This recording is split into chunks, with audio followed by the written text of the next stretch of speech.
今日は男性も子宮開花するのかの話をするのだ。男性に子宮はないでしょ。そんなことできるの？そもそも誰に開花してもらうのですか？まさか自分で自分に？まあまあ、順を追って説明していくのだ。まず、男性には子宮はないけど、丹田はあるのだ。前回、子宮のない女性も開花できるって言ってましたね。そうなのだ。丹田は生命力の源と言われている場所で、第二チャクラの場所でもあるのだ。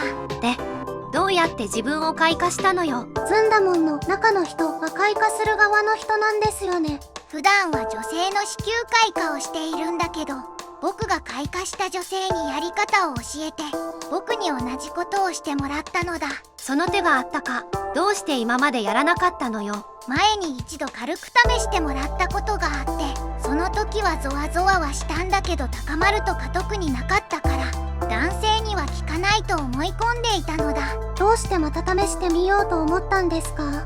初めて講習会をした時に、参加していた男性から脳を生きさせてくれる手術を受けたという話を聞いたからなのだ。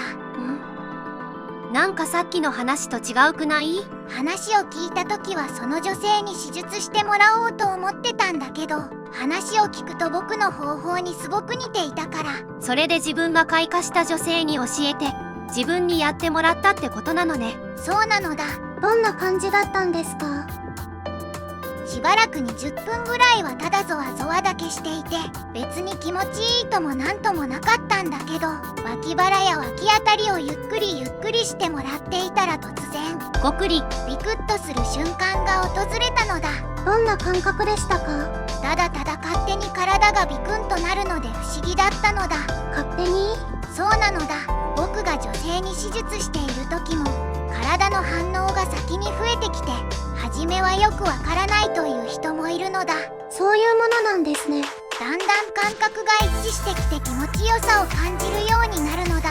ずんだもんもそうだったの？ビクンビクンが増えてきてしばらくはよくわからなくて結構意識も働いていたんだけど、息をふっと口元で止めている感覚から急にって感じで声が漏れる瞬間が来たのだ。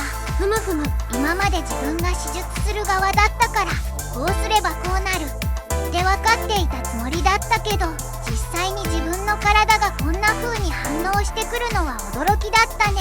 料理人が料理されるみたいな気持ちかしら。そこから先はもう勝手に声が出てしまってビクンビクンしてしまったのだ。どういう感じの声が出たのよ。それはなんていうか、女性が高まっている時の声と同じだったのだ。すごいですね。今まで女性を何千人と開花させてきたんだけど、女性は何度も行けるようになったり脳域できて羨ましいって思っていたのだ。自分自身に手術は基本できませんもんね。あんたそれで脳域できたの？結構声も出て高まりを感じたんだけど、ずっと悶絶状態って感じだったのだ。脳域はしなかったのね。そうなのだ。けど初めての経験としては上出来と思うのだ。上出来って何よ？僕が普段女性に手術していても、1回目でこれぐらいの反応になる人とならない人は半々ぐらいなのだ。そうなんですね。僕はもともと感受性が高いからすぐに反応が出たと思うのだ。自分で言ってりゃせはないわ。女性も2回目、3回目とどんどん反応が良くなって開花していくし、実感も一致してきて中でいけるようになったり脳域したりするようになるから、僕もこれからだんだん開花が進んでいくと思うのだ。楽しみですね。私も習ってやってみたいわ。メタンが習ってどうするつもりなのだ。私だってやってあげる相手ぐらいいるわよ。私は自分自身がまず開花されてみたい。開花される人の気持ちも分かったし、講習する時も説明しやすくなったのだ。男性が開花したら他にいいことあるの？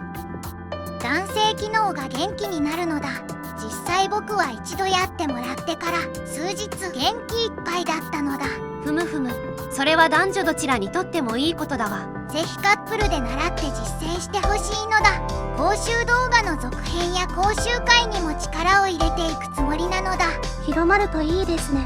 セッションや講習のことなど気軽に質問してほしいのだ。いいねとチャンネル登録も忘れずにね。メンバーシップは手術される女性の音声入りの動画も見れるのだ。次の動画も楽しみにしてるわ。ではまた次回なのだ。さらば。しましまのしまじろう。島を取ったらただのじろう。なんじゃそら。